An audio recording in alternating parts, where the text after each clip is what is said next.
Dead Island 2 is of course here, and it's definitely not a bad idea to go over things that you don't know about the game, and in this video we'll be going over 10 things you didn't know that you could do within Dead Island 2. Some of these are general features that you didn't know were available to players, and other things are some tips that you definitely didn't know about. We'll be going over loads of things that you need to know about Dead Island 2 that you definitely didn't know about before you watched this video. So let's waste no more time and let's get into it. So let's get on to the first thing that you didn't know, and that's that health does slowly replenish. So that means that you don't actually have to rely on protein bars, energy drinks or med packs. Your health will always recover, albeit this is very slow when you're out of danger. Now the speed in which this does happen does depend on the Slayer that you are using. Each Slayer has a different stats when it comes to peak health and health recovery, so how quickly this happens and how much health you have really will depend on who you did choose. But no matter the Slayer that you did choose, this really is something worth noting. Let's say you just lost a little bit of health, then you might actually think of using a med pack to heal yourself when you really don't need to. If you just wait a certain amount of time, then you will replenish that health and you will get back to the maximum health possible for your character. Definitely something worth noting. This could even save your life, since it allows you to use those med packs when they're actually needed later down the line when you are really low on health and need to heal quickly. Definitely something worth noting and definitely something useful. So now let's get on to the second thing, and this is talking about eat delivery zombies. Now if you do want to grab a protein bar or an energy drink quickly to maybe heal yourself like we were just mentioning before, and you are in the middle of slaying a horde of zombies, then look out for eat delivery zombies. Now there are loads and loads of different types of zombies within Dead Island 2. I have done a video going over all the different types of zombies, doing a complete guide to those. Links to that video will be in the description and at the end of this video as well. But there is something special about the eat delivery zombies that makes them stand out to the other zombies. They don't really stand out that much in terms of looks, but there is one thing that they stand out in which makes them very useful to kill, and they're not that hard to kill either, and this is that they will drop snacks and drinks from their bags as soon as you have taken them down, and this will always happen no matter what. Providing that you kill one of the eat delivery zombies, they will drop food, and that could save your life. There's a massive horde of zombies in front of you, maybe one of them is an eat delivery zombie, and you have no way to heal yourself quickly. Then aim for that zombie, get that food and heal yourself. Could definitely save your life and definitely is something worth knowing, and yeah, that is really useful information. And eat delivery zombies, yeah, they will drop food and drinks when you do kill them. So let's move on to the third thing that you didn't know, and that is that the Dead Island 2 challenges will give you permanent buffs. Now there are a massive 84 challenges that you can complete while you do play Dead Island 2, and you might not notice that some of these challenges actually give you permanent buffs throughout your entire playthrough, since, well, they are permanent. Now aim to get these ones completed first, obviously, since you want to be able to get these buffs as soon as possible. If they're permanent, then you may as well get them early in the game to be able to utilize them for as long as possible. So this will, yeah, give your character a little extra boost.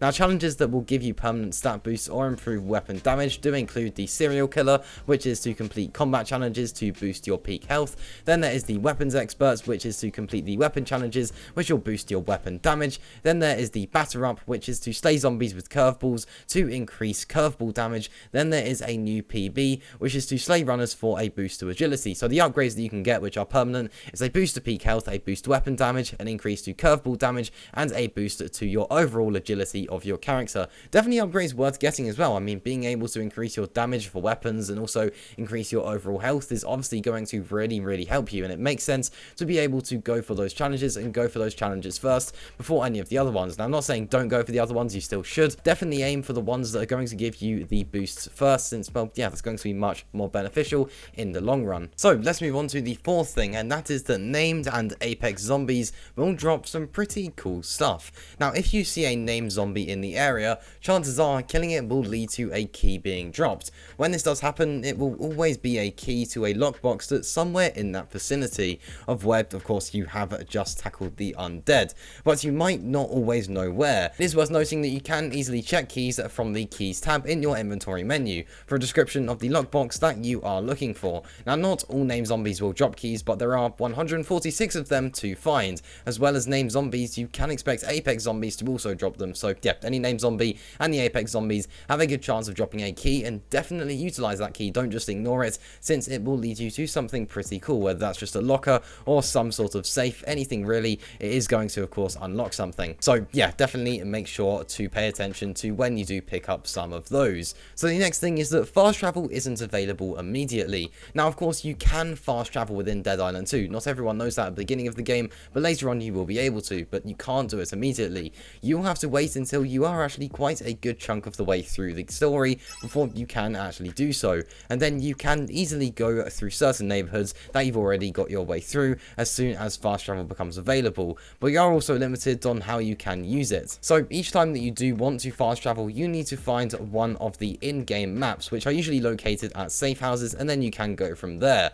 Now you do get the fast travel ability once you have unlocked 5 of the main districts within Dead Island 2. That's how you unlock it, but it is worth noting this isn't available immediately. Of course, for those of you that don't want to fast travel and want to experience the entire world, then of course it won't really matter. But for those of you that want to be able to get through the game quickly and get things done, then of course, yeah, it's definitely worth noting you need to find 5 different districts before you can access it, and it isn't available at all times. You do need to find one of the in-game maps, which, yeah, are usually located at safe houses. So now we'll move on to the 6th thing that you should know when you play Dead Island 2, and that is actually going back to the idea of keys and the name zombies and the Apex zombies sometimes dropping keys, but you don't actually always need a key. You won't really actually always need one to be able to enter buildings. You will often find shops and buildings that will at first seem inaccessible as you explore, and chances are you'll also even see the red locked icon appear as you go towards a door, but it's always worth looking around and seeing if you can enter by simply just smashing a window. Just don't forget to take out any alarms before you do.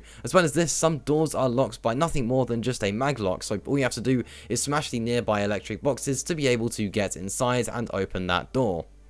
So now we're on to the 7th, and that is that you can track items you need to craft specific mods or blueprints. While making the most of items respawning, why not track the parts you need? This way you can actually keep an eye on the number of parts you have and the amount that you still need. Definitely an easy way to be able to keep track of things, so definitely utilize this tracking system. It will just make things a lot easier for you. So now we're on to the 8th thing, and that is to utilize the Zompedia. So within the collectibles menu, you'll find the Zompedia under blueprints and journals. This is your definitive guide to every common and Apex zombie that you will encounter in Hell A. Each Zompedia entry has 4 tips and tricks to help you deal with particular zombie type by revealing its weaknesses. To unlock each stage of information, you will have to kill a certain amount of the specified zombie. For example, when you take on your first crusher, you'll find out that you can jump over their overhead smash attack. It really is worth utilizing this Zompedia. It's going to make combat much more fun, much more enjoyable, and yeah, it's just really going to help it and make it easier as well. So definitely make sure